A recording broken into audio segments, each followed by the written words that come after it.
Shalom, brothers and sisters. This is your brother, Gadalmayam.The Yasharahmath.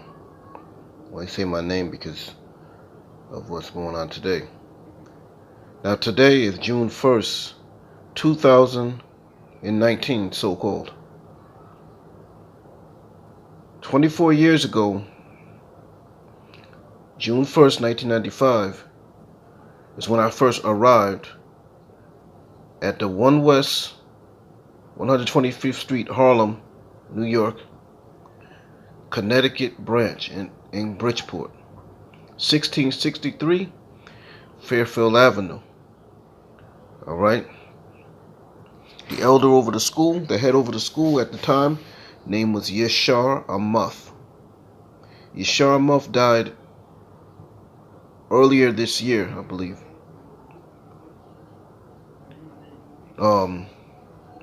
He was teaching, and then later on, who came in was at the time at 1 West, he was known as High Priest Tahar. All right. I'm gonna brief this later on. I went to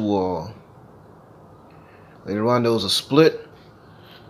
My child left the school, and he created the House of David. Now, when Masha created the House of David, one of his statements were, when we got together in the park, was that he wanted us to be different than the school we just came from. All right? He didn't want us to be out there teaching hate, cursing out people, and cursing out the black woman. All right? That was his vision. And some brothers, they kept that vision. Other ones, they didn't. Earlier that year, in 95, before I came in, there was one of the elders named Lahab, who left the school. He basically, wanted to bring in churchianity into the school. He wanted to bring Roman Catholic doctrine. All right? The law is done away with, all nations can be saved, so forth and so on. And Ariel wasn't having that. Along with men like Yasharahmath and this other guy that was on Facebook. Because they had a little crowd that left with him. You hear this brother named Ideala. He's on Facebook under a different name. And me and him got into it a few times, along with Shaya Allah, who's following that. Now you got other brothers following that. That stuff is like a cancer. We came into this truth. One of our ways of repenting was to come out of these false religions. All right? Churchianity and Islam. All right? Those are the main religions our people are in. And for someone to go back to that, put an Israelite twist on it, keep their Hebrew name, say Yahweh Shai, and then teach we don't got to keep the laws, and all nations can be saved. And you talking about you're going into the New Covenant, New Testament. That shows you that they got demons on them, and they went back out in the world. Those 7 demons jumped back on them, because you got to be a fool to believe that. When the scriptures say what they say, Matthew 5:17-20 said we got to keep the laws. It says all of them. Deuteronomy 28 says all of the commandments. All right. The only thing that we don't have to deal with anymore is sacrifice of animals. All right. That's in Hebrews, the 8th chapter, the 9th chapter, and even some of the 10th chapter. All right. And also got to realize, you leave this truth, what's going to happen to you is going to be destruction. All right. That's blasphemy of the Holy Spirit. All right. You turned your back on the Messiah. How are you going to leave this truth and then go back to churchianity, which are lies? All right. So basically, they're going back and forth with me. Yes, I understand we need to go into the New Covenant. We need to go more into the New Testament. I've been said that, but it wasn't meaning to go back into churchianity. All right. It doesn't mean following Christ, following the Messiah has nothing to do with modern Christianity of today or Roman Catholic doctrine. All right. That doesn't apply over here. All right.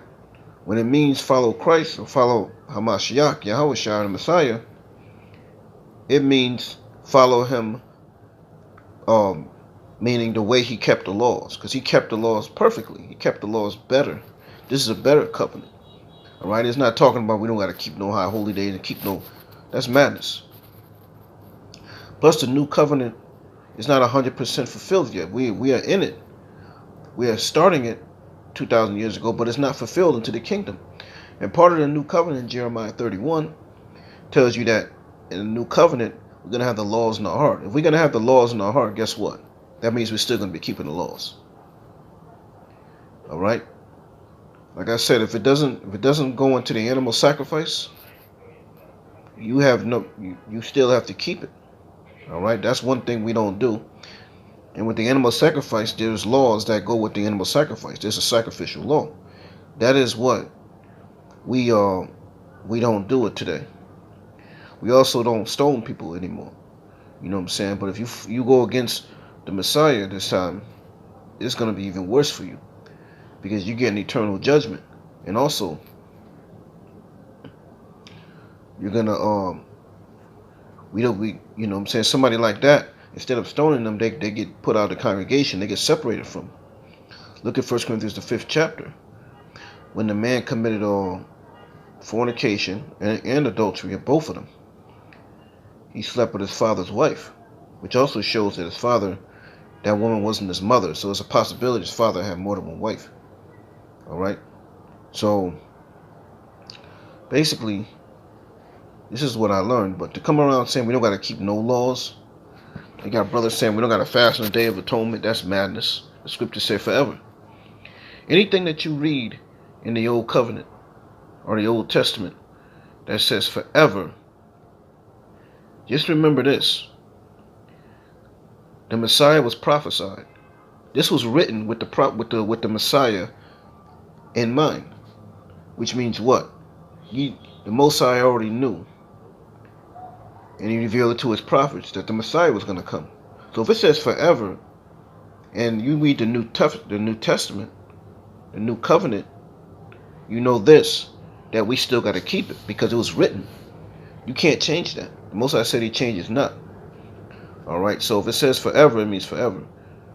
Someone might say, well, we breached that contract and he had to do a new covenant.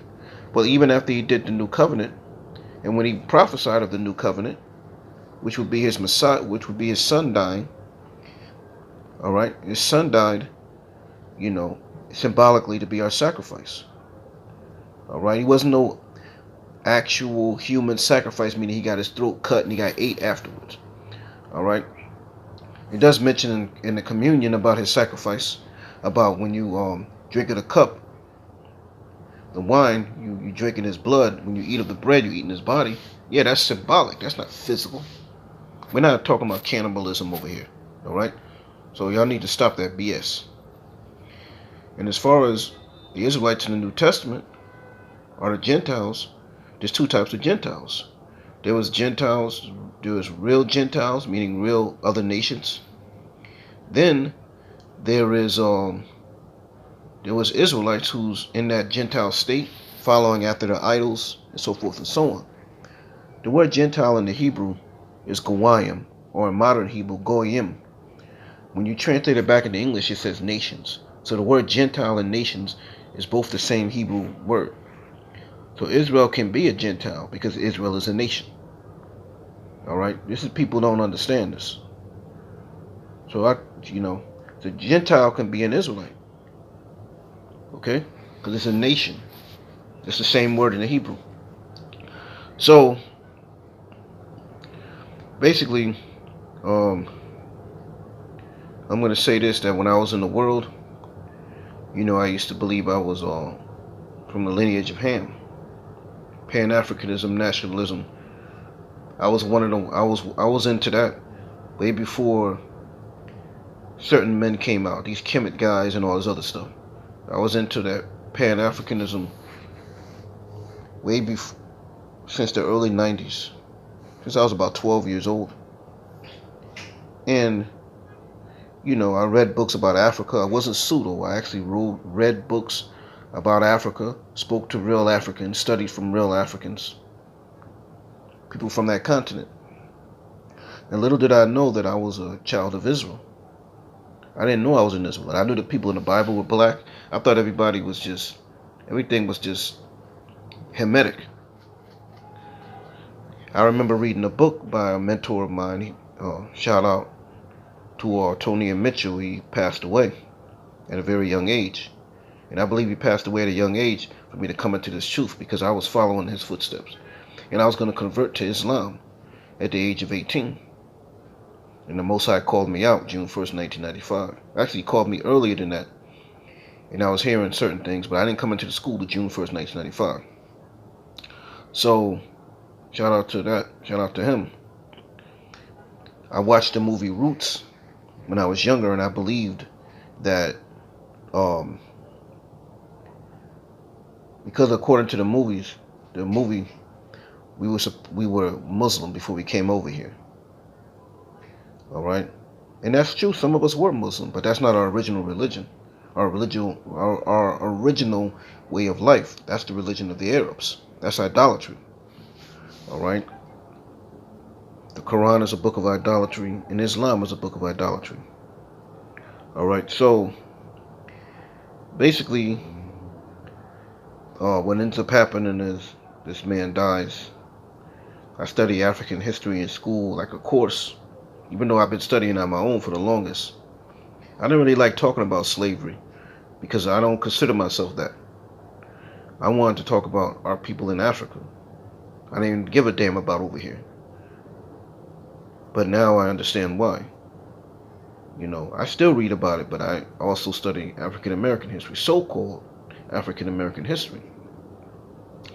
So basically what ends up happening is, you know, like I said, I was going to convert to Islam, but I didn't really want to 100% convert, because I looked at Jesus Christ as the Savior. All right. And I knew he was black. I brung that out when I think I had to be about 14 years old when I started to realize that. But nevertheless, I knew that who he was. And I could not go and turn around and pray to Allah or say Muhammad was the prophet, because I just couldn't get down with that. That was idolatry even back in the day. So I came into this truth and answered my prayer, everything that I wanted, and it's still everything that I ever wanted. You know what I'm saying? I thank the Most High for 24 years in this truth. I've had my ups and downs. I've had times where I wasn't coming to a camp. I wasn't going out and teach. I was into sin. You know what I'm saying? Going off or whatever. But I still stuck. And even when I was questioning what laws we got to keep and what we got to do, there was a time frame where I ain't gonna say the laws were done away with, but there were certain ones that I knew that we didn't have to do today. But I didn't go back and eat pork and all this other crazy stuff and teach that we can eat pork. I still kept some law. All right. So basically, what was I gonna say? You know, I remember Masha. You know what I'm saying? Yaikwap died on the night of the split. You know, Ariyah later on, I'm going to be honest, Ariyah later on sold out. You can see him with the Comforter even to this day. Tazadakia. You know what I'm saying? So, basically, you know, Yeshaya is the one who caused that split. And this is why this man don't get no respect from me. He try to act like he's repented now, but he caused the problem. Now we got look like we got 1,000 camps today because of this idiot that caused this problem. Yes, it was the Most High. We know the Most High uses spirits and demons, but that man is responsible physically. All right? Charles Epps. All right? That's who he is. He's from Bridgeport, Connecticut, just like me. All right? I know some of his family members and everything. I know people that went to high school with him and all that. But anyway, this is Chief Priest Apostle Elimelech ben Yisrael of the 12 tribes, children of Israel. You can give me a call at 917-547-2009. Shalom.